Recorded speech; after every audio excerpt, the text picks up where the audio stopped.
दुर्गम काज जगत के जेते, सुगम अनुग्रह तुम्हरे तेते।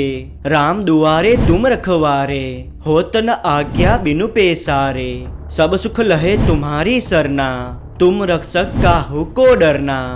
संसार में जितने भी कठिन से कठिन काम है वो आपकी कृपा से सहज हो जाते हैं। श्री रामचंद्र जी के द्वार के आप रखवाले हैं, जिसमें आपकी आज्ञा के बिना किसी को प्रवेश नहीं मिलता, अर्थात आपकी प्रसन्नता के बिना श्री राम जी की कृपा दुर्लभ है।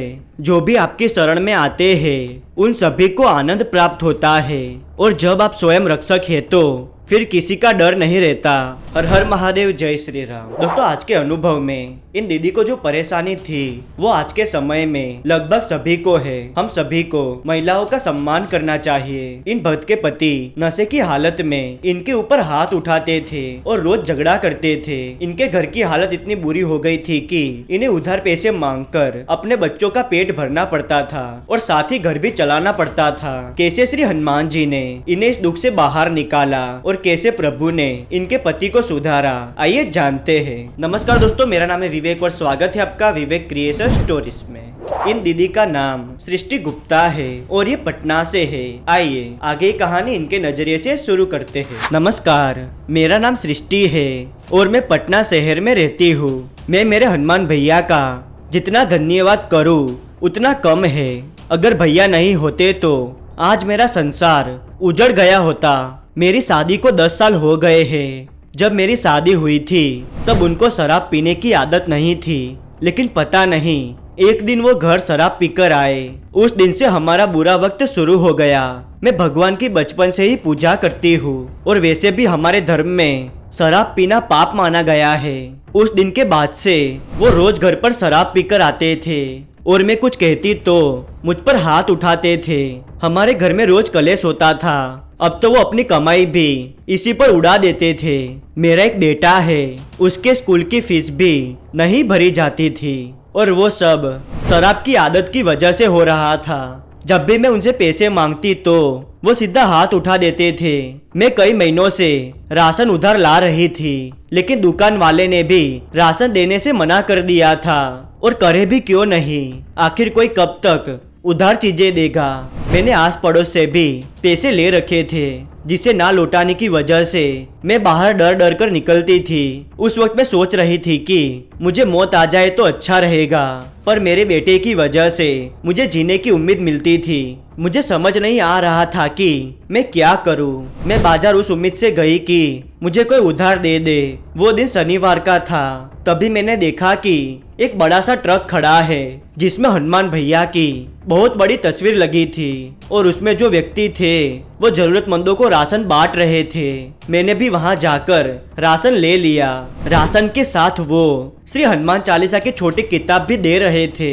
वो सब लेकर मैं घर आ गई। उस दिन हनुमान भैया की वजह से हमने ठीक से खाना खाया। उस राशन में थोड़ा तेल भी था, जिससे मैंने मंदिर में दिया जलाया। मेरे पास हनुमान भैया की तस्वीर नहीं थी, लेकिन श्री हनुमान चालीसा की किताब में जो भैया की तस्वीर थी, मैंने उसी से उनकी पूजा की और कहा, भैया आपकी वजह से आज मुझे राशन मिला है। मैंने तो उम्मीद भी छोड़ दी थी कि आज हमें खाना भी मिलेगा। मैंने उनसे ये भी कहा कि भैया मेरे पति को सही रास्ते पर ले आइए। मैंने उस दिन श्री हनुमान चालीसा पढ़ी और उसके बाद मैंने भैया से कहा कि अगर कोई भूल हो जाए तो मुझे माफ कर देना। वो पढ़कर मुझे ऐसा लगा जैसे भैया मेरे साथ है और मुझे हिम्मत दे रहे हैं। उस रात जब मेरे पति शराब पीकर आए तब मैंने उनसे गुस्से में कहा कि अब और कितना हमें रुलाएंगे, अब बहुत हुआ, ये सब बंद कर दीजिए। वो मुझ पर हाथ उठाने जा रहे थे, तभी अचानक से वो रुक गए, जैसे कोई उन्हें रोक रहा हो वैसा लग रहा था। वो खाए बिना ही सो गए। तभी मेरे मन में ख्याल आया कि मैं उनके पास बैठकर श्री हनुमान चालीसा पढ़ूं। मैंने ऐसा ही किया। उस रात मैंने उनके पास बैठकर 21 बार श्री हनुमान चालीसा पढ़ी। कहते हैं कि न सिर्फ पढ़ने से पर मंत्र या कोई पाठ सुनने से भी उसका फल मिलता है और उसका प्रभाव भी पड़ता है। ऐसा मैंने 2 से 3 दिन तक किया, और कमाल की बात यह हुई कि उसके थोड़े दिन बाद वो घर पर रोज की तरह आए, लेकिन इस बार उन्होंने शराब नहीं पी थी। वो बदले बदले लग रहे थे, जैसे वो शादी के वक्त थे वैसे ही लग रहे थे। उस दिन उन्होंने मुझसे माफी मांगी और कहा कि मैंने जो भी किया है उसके लिए मुझे माफ कर देना। उस रात हमने बैठकर बहुत बातें की, जैसे मेरी खुशियाँ लौट आई हो वैसा लग रहा था। मैंने उनसे बातों ही बातों में पूछ लिया कि आपने एकदम से शराब कैसे छोड़ दी। तभी उन्होंने मुझे कहा कि मेरा मन नहीं हो रहा है। जैसे ही मैं शराब के बारे में सोचता हूँ तो मुझे हमारे बेटे का और तुम्हारा चेहरा नजर आ जाता है। पता नहीं आज से पहले तो कभी भी ऐसा नहीं हुआ। और मुझे सपने में एक आवाज सुनाई देती है और वो आवाज मुझसे कहती है कि सृष्टि को सताना बंद कर दो और आज के बाद कभी भी शराब को हाथ नहीं लगाना और ना ही कभी हाथ उठाना।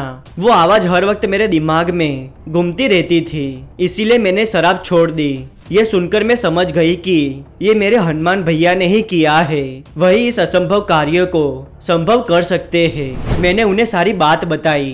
तब वो प्रभु के सामने गए और कहा कि प्रभु मुझे माफ कर देना, आज के बाद कभी भी मैं शराब को हाथ नहीं लगाऊंगा और ना ही कभी सृष्टि पर हाथ उठाऊंगा। हनुमान भैया ने मुझे इतनी हिम्मत दी है कि उन्हीं की वजह से मैं आज घर से अगरबत्ती बनाने का बिजनेस करती हूँ और उसमें जरूरतमंद महिलाओं को काम देती हूँ। मैं आज भी हर रोज हनुमान भैया के नाम से दिया जलाती हूँ और अगर कभी भी कोई परेशानी आ जाए तो हनुमान भैया उसे दूर कर देते हैं। जय हो हनुमान भैया की।